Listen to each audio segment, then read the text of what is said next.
Hello. Hello, how are you doing? Good, thank you. I really appreciate your time today. Let me go ahead and get us started here. This is Jim Land with Irish Film Critic, and I'm speaking with director Todd Solondz about his film, Wiener-Dog, which will be coming out here in just a few weeks. And Mr. Solondz, like I said, thank you so much for giving your time today. I know your style of filmmaking has been described as quirky and unique. How would you describe your style of storytelling to someone who hasn't seen one of your films? Well, I've always described my movies as sad comedies, and this one, I suppose, I might call it a comedy of despair. They have a common sensibility and ask of the audience just a certain kind of open-mindedness. Right. And someone whose expectations are different from those you might have of going to a studio film.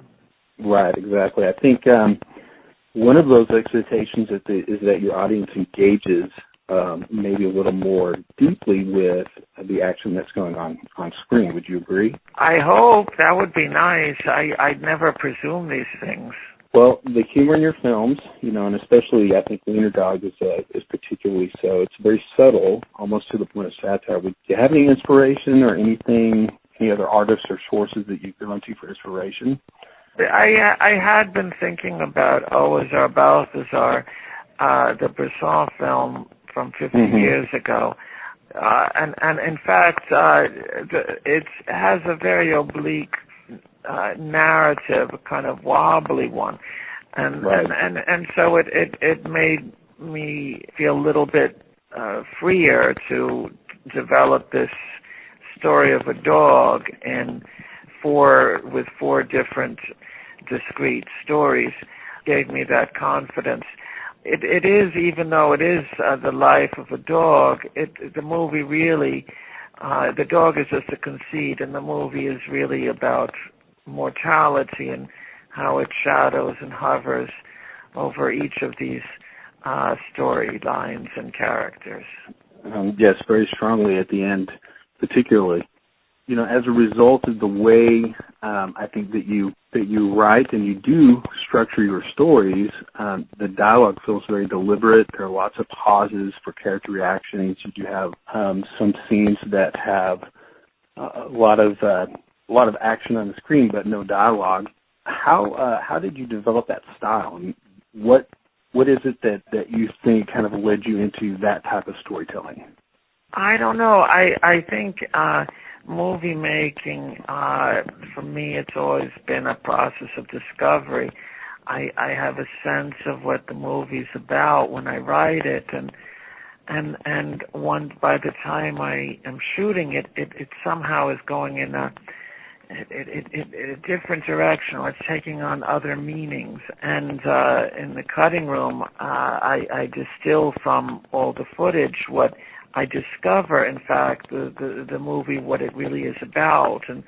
And so when people ask me if the movie turned out the way I planned it, I always say no, but if I'm lucky, it turned out better.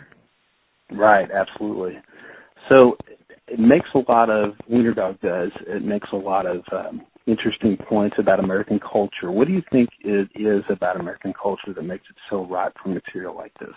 Well, we live in a country, such a divided and divisive and dynamic country, that it's this is where I live, so it seems only natural that I'd want to respond to this world in the way I experience it and the way I see it, and hope that some people want to have articulated that understanding in ways that they can't find in the popular media. And you've chosen kind of dark comedy and satire to make your points. What makes that such an effective medium specifically? Well, the movies have a satirical thrust to them, but that's just one of the elements that gets used. Right. There's a philosophical layer, and there's, of course, a very emotional one. And it's the emotional one that, for me, is always most essential, without which I don't think I could put myself through the ordeal of actually making one of these movies. I've read some quotes where you said that movie making is something that you don't like to do. It's something that you would rather not do. Why do you do them if it's something that you maybe would rather do something else? Well, let me explain, I think, what you're reading from there. I don't, Ang Lee is someone who, when he's on set, he'll say he never feels more alive than when he's surrounded by 100 crew people and actors and so forth. Me, I see my obituary as Mr. Solondz collapse of just the third day of shooting, because the stress for me it's just so stressful. I don't have the personality that takes pleasure in the process.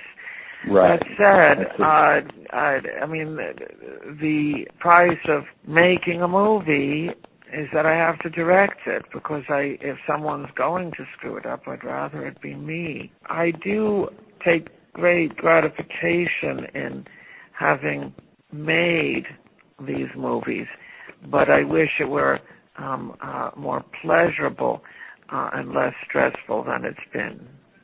Right. It's just the process then that is frustrating, which I think for a lot of artists that is the case.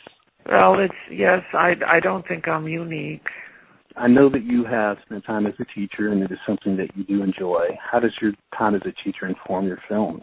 On a pragmatic level, look, I love teaching, and I love my students, my wonderful colleagues, and it's nice to immerse myself amongst young people. This film happens to have one story that revolves around a dispirited teacher at a film school who's lived a life of failed ambition.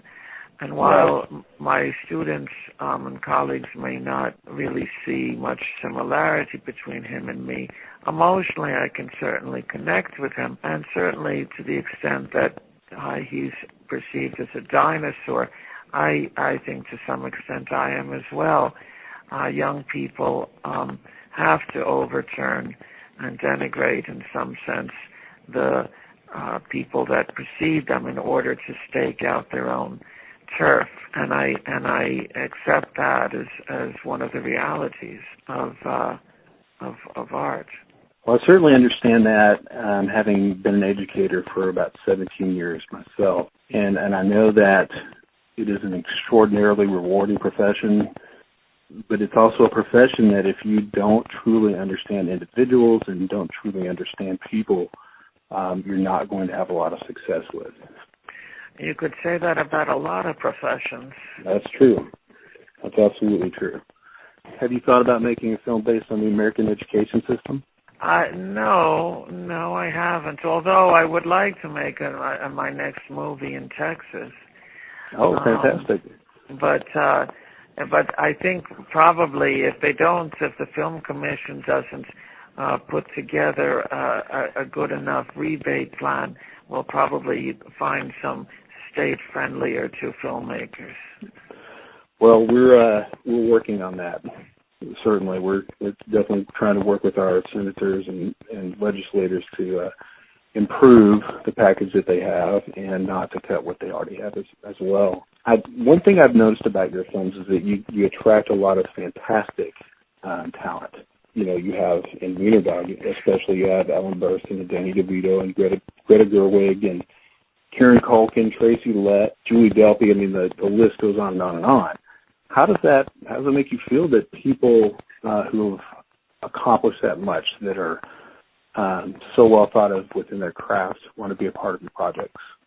Well, I think with actors it comes down primarily to the part. If they like the part, and they don't often get the opportunity to play parts that really interest them, that can be very attractive to actors.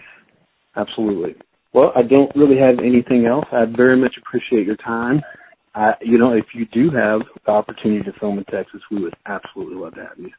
I love that. It became a good public service announcement there. Yes.